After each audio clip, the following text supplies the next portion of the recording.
안녕하세요. 연골 있는 연잘님들 대표 상담사 희원쌤입니다. 오늘도 정말 딱 핵심만 짚어드릴 거예요. 나머지 궁금한 거는 댓글에 남겨주시면 한 번씩 챙겨드릴게요. 그럼 참은 시간을 취해 지금 바로 전달해드릴게요. 집중! 자, 왜 그 사람만 후폭풍이 안 올까 궁금해하신 적 있으신가요? 다른 전애인들은 다 연락 왔는데 인터넷 보면 다들 헤어져도 잘만 다시 연락 오고 잘만 하는 것 같은데 왜 내가 원하는 딱 그 사람만 요지부동인지 이런 고민 해보셨다면 오늘 영상 아주 잘 확인하신 거예요. 이별 후 후폭풍. 어떤 분들은 남자는 무조건 후폭풍 온다는 이런 미신을 아직도 믿고 계시더라고요. 이게 진짜면 저희 희원슨 단톡방에 계신 일부 남자분들은 사실 성별이 여자였을 거예요. 그분들은 전 여친이 너무 질려가지고 이제 다시 안 만난다고 하시거든요. 그럼 성별이 여자인 거죠? 자, 인터넷에 자기는 3년을 기다려도 전 남친 연락 대체 왜 안 오냐 이런 글도 안 올라와야 되는 거 맞죠? 여자든 남자든 연애는 행복하려고 하는 거잖아요. 연애 때문에 오히려 불행해진다는 생각이 들면 이별을 할 수밖에 없는 거죠. 불행한 연애를 했는데 행복하기 위해서 재회를 한다는 건 말이 안 되는 선택이니까 아무리 성별이 남자라도 그런 상황에서 후풍은 안 옵니다. 불행보다 뭔가 엄청난 예를 들어서 전 여친이 사실 재벌 3세라는 걸 뒤에 들었다. 감정적으로 욱해서 이별한 건데 사실 전 여친이 내 정신적 지주였다 등등 이런 메리트가 있다면 모를까요. 실제로 비트코인 떡상했을 때 비트코인 하던 전애인 다시 만나고 싶은데 어떻게 해야 되냐고 문의가 진짜 많이 왔었거든요. 재밌는 사실은 전에 이별을 했던 원인도 비트코인을 상대가 하니까 미래가 안 보인다고 놀랍죠. 후폭풍은요 우리가 했던 연애의 불행보다 우리가 함께 했을 때 만들어질 행복이 확실히 우세할 때 오게 됩니다. 행복하고 싶은 마음, 불행하기 싫은 마음에 남녀 따로 있는 거 아니잖아요. 즉 남자라고 해서 무조건 후폭풍 오고 이런 거 없다는 거예요. 아무리 처음에는 이쁘고 착할 것 같고 그래서 연애를 시작했다고 해도 막상 연애를 해보니까 사람을 쥐잡듯이 잡고 선물이고 기념일이고 최상급 대우만 바라고 숨 쉴 틈도 없이 보고를 강요를 당하고 무슨 잘못만 하면 막말을 들어야 되고 폭행을 당하는 연애라면 이쁘고 말고 도망치고 싶은 게 당연한 거죠. 차라리 혼자가 나은 거예요.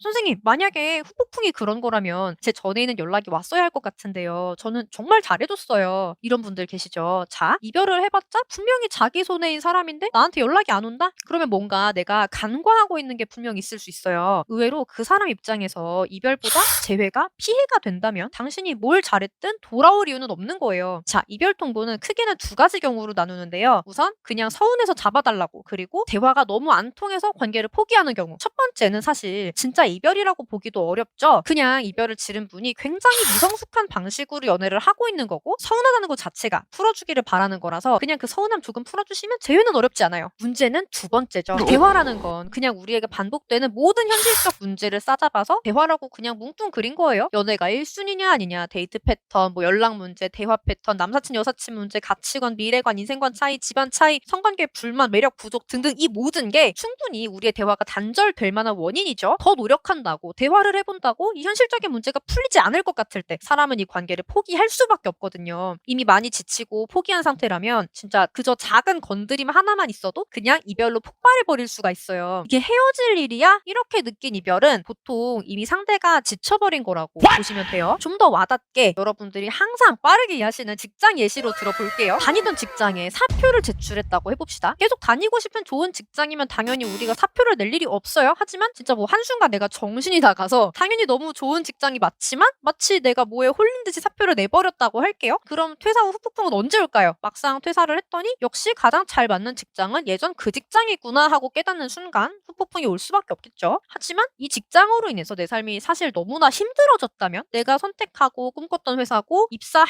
때만 해도 정말 너무 좋았지만 막상 다녀봤더니 상사가 나를 너무나 괴롭히고 사람들이 나를 왕따를 시키고 일도 안 맞는 것 같고 이 모든 걸 버틸 만한 급여도 아니라면 계속 다니는 건 어렵겠죠. 그래서 퇴사를 했다면 후폭풍은 언제 올까요? 최소 그 회사 사람들 싹 물갈이가 됐다는 게 확실해져야겠죠. 그리고 당연히 사람은 바뀌었어도 내가 왕따를 당하고 혼자 울었던 그 공간에 다시 가고 싶어지려면 사실 그만한 메리트가 또 필요하겠네요. 이별 후폭풍 역시 똑같아요. 의외로 연락이 오지 않는다? 퇴사할 만한 직장 같은 연애였기 때문입니다. 재회를 하려면 우선 퇴사하고 싶은 직장이 아니라 재입사하고 싶을 만한 직장으로 본인을 바꿔주셔야 되고요. 전애인분이 그동안 지친 마음 또한 실질적으로 달래줄 수 있어야 그 사람 마음이 서서히 움직일 거예요. 후폭풍이 안 오는 경우 많이 궁금해하셔서 종류를 좀 나눠봤는데요. 후폭풍이 안 오는 경우는 첫 번째, 저절로는 후폭풍이 오지 않는 경우, 두 번째, 후폭풍 유도도 거의 먹히지 않는 경우, 세 번째, 보통은 불가능하다라고 생각을 할 만한 사례지만 의외로 후폭풍 유도를 해보면 잡기 쉬운 경우 이렇게 이렇게 총 3가지로 나눠줍니다. 구체적으로 어떤 사례가 여기에 해당하는지 굉장히 잘 정리해둔 칼럼이 있으니까 본인 상황이 해당이 될지 궁금하신 분들은 고정 댓글 링크에서 칼럼 확인해 주시고요. 한 가지 여러분이 명심하셔야 되는 건요. 우리가 직장을 선택할 때 건물의 외관이나 해당 기업에 대한 좋은 기사들만 보고 결정하는 건 아니잖아요. 재회를 위해서 보통 많이 쓰시는 방법이 다이어트, 성형, 잘 사는 척 SNS 하기 이런 걸 쓰시더라고요. 직장으로 또 비유를 해보면 퇴사는 회사 사람들이 괴롭혀서 한 건데 건물만 휘황찬란하게 리모델링하고 좋은 기사만 내보내고 그러면 재입사 하고 싶고 막 혹하고 그럴까요? 퇴사자가 전에는 제가 정말 죄송했습니다 이러면서 다시 찾아올까요? 진짜 그분이 원했던 근무 환경을 만들어주는 게 진짜 핵심이겠죠? 더불어 리모델링도 하고 기사 내용도 예전보다 회사가 더 잘 나가는 것 같이 보이고 그러면 좀 더 재입사를 하고 싶어질 순 있겠죠. 다만 이런 겉모습만 개선하는 건 메인이 절대 아니라는 거예요. 만약에 진짜 메인이 겉모습이었다. 그러면 또 겉모습을 열심히 가꾸는 게 메인일 순 있겠지만 자 어쨌거나 본질을 그분이 정말 원했던 모습으로 여러분이 개선을 한다면 이미 새 직장에 다니고 있는 이미 새로운 상대에게 가버린 사람도 다 그만두고 되돌아오게 만드는 거 충분히 가능해요. 너무 늦지만 않다면요. 눈에서 멀어지면 마음에서도 멀어지는 법이잖아요. 그래서 마냥 기다리실 게 아니라 행동을 하셔야 하는 거예요. 자 그러면 재회는 어떻게 해야 되느냐. 연애와 재회의 핵심 개념 가운데 인내심이라는 게 있어요. 인내심? 인내심 아닌가요? 싶으시죠? 자, 이 인내심이란 사랑하기에 참아주고 잘해줄 수 있는 마음입니다. 문제는 인내심도 한정 자원인 것처럼 이 인내심도 한정 자원이라는 거예요. 언젠가 바닥이 난다는 거죠. 잘해주고 싶은 마음이 바닥이 나면 연애를 지속할 수가 없겠죠? 이별은 이 인내심이 바닥 났을 때 일어납니다. 그러므로 재회에서 주의해야 할 점은 그 사람은 현재 인내심이 없다. 즉 참아줄 수 없고 잘해줄 수 없다라는 걸 인식을 하시라는 거예요. 예전에 인내심 넘치던 모습으로 착각하고 이제는 있지도 않은 상대의 인내심에 기대려고 하시면 그러면 상대가 단호하게 나오는 거죠. 여러분이 해야 되는 건요. 상대가 거절을 할지언정 다시 나한테 끌려올 수 있도록 그 사람이 듣고 싶었을 말들만 할 수 있도록 철저히 준비하시는 거예요. 대부분의 연애는 설레서 대화가 잘 될 것 같다는 기대 때문에 시작이 되잖아요. 그리고 대화가 안 되기 시작하면 한쪽의 인내심이 급격하게 떨어지게 돼요. 그러다가 대화론 진짜 안 되겠다 이런 확신이 생기면은 이별을 하게 되는 거죠. 인내심이 떨어지는 이유는 간단합니다. 말을 해도 못 알아듣는 것 같고 더는 설명하고 싶지도 않아서 그렇기 때문에 내가 말로 굳이 설명하지 않아도 이미 충분히 알아들은 사람처럼 보이시면 그러면 돼요. 이제 와서 왜 헤어지냐 대화 좀 하자라고 말을 하는 거는 그래서 사실 굉장히 눈치 없어 보이는 행동인 거예요. 사실 그래서 이별을 수용하고 들어가는 게 오히려 재회의 방법이 되는데요. 물론 이별을 내가 그냥 수용만 하면 그럼 그냥 좋은 이별로 남는 거예요. 이걸 원하시는 게 아니라 재회를 원하시는 거죠. 자, 연애는 유혹이죠. 다만 상대가 내 말을 듣게는 만들어야 유혹이 되는데 지금은 그 사람이 내 말을 안 들으려고 하죠. 다시 나를 원하게 다시 나와 연애를 꿈꾸게 유혹을 하시되 지금 내 말을 안 들으려는 그 상대방의 태도는 우리가 너로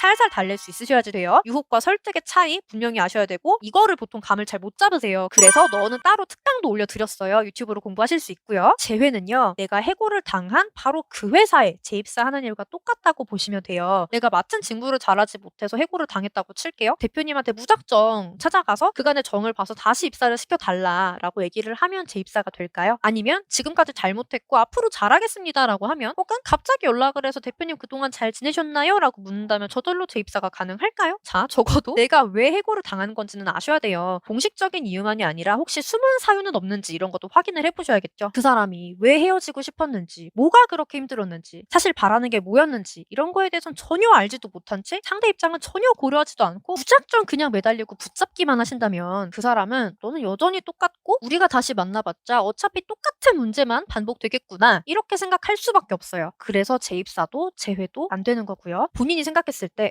이거 될 것 같은데? 나 재회할 것 같은데? 이런 시나리오가 만약에 있으시다고 하시면 실행 전에 이 재입사 시나리오에 한번 적용을 해보시는 게 좋아요. 근데 만약 대입을 해봤는데 말이 안 되는 것 같아요. 그러면 그 시나리오는 안 되는 거예요. 그쵸? 후폭풍이 와서 그 사람이 나한테 연락을 보냈든 내가 먼저 연락을 했든 이거 두 가지는 꼭 해결을 해주셔야 되거든요. 첫 번째, 이별 원인을 깨끗하게 제거를 해서 반복되지 않을 것이라는 걸 확신을 시키기. 두 번째, 힘들었던 것 이상으로 앞으로 행복하기만 할 것임을 확신을 시키기. 자, 오늘은 이렇게 이별 후의 후폭풍 오는 상황과 재회를 어떻게 해야 하는지에 대해서 알려드렸어요. 그리고 이 영상들이 후폭풍 절대 안 오는 상황에 대해서 쫙 정리를 해드린 영상이에요. 그래서 더 궁금하신 분들은 고정 댓글에서 한번 확인을 해주세요. 저는 재회를 하고 싶은데 어떻게 해야 되죠? 하는 고민 있으신 분들은 댓글로 질문 되게 많이 남겨주시던데 좀 더 정확하고 빠른 의논은 진단지를 제출을 해주시면 돼요. 진단지는 고정 댓글 링크에서 상황 남겨주시고 카톡 주시면 됩니다. 그리고 댓글 이벤트 하고 있어요. 저에게 직접 상담을 받으실 행운의 3인방. 저도 너무나 기대가 되고요. 이벤트 공지 내용 꼭 참고를 해주세요. 오늘도 정말 딱 핵심만 알려드리려고 저 되게 많이 노력을 했는데 어떠셨나요? 공감 갔던 이야기나 깨달으셨던 내용들 댓글로 남겨주시면 콘텐츠 만드는데 정말 큰 힘이 됩니다, 여러분. 그러면 우리 다음에 또 만나요. 오늘 영상이 좋으셨다고 하시면 좋아요, 구독, 알림 설정까지 부탁드릴게요. 안녕!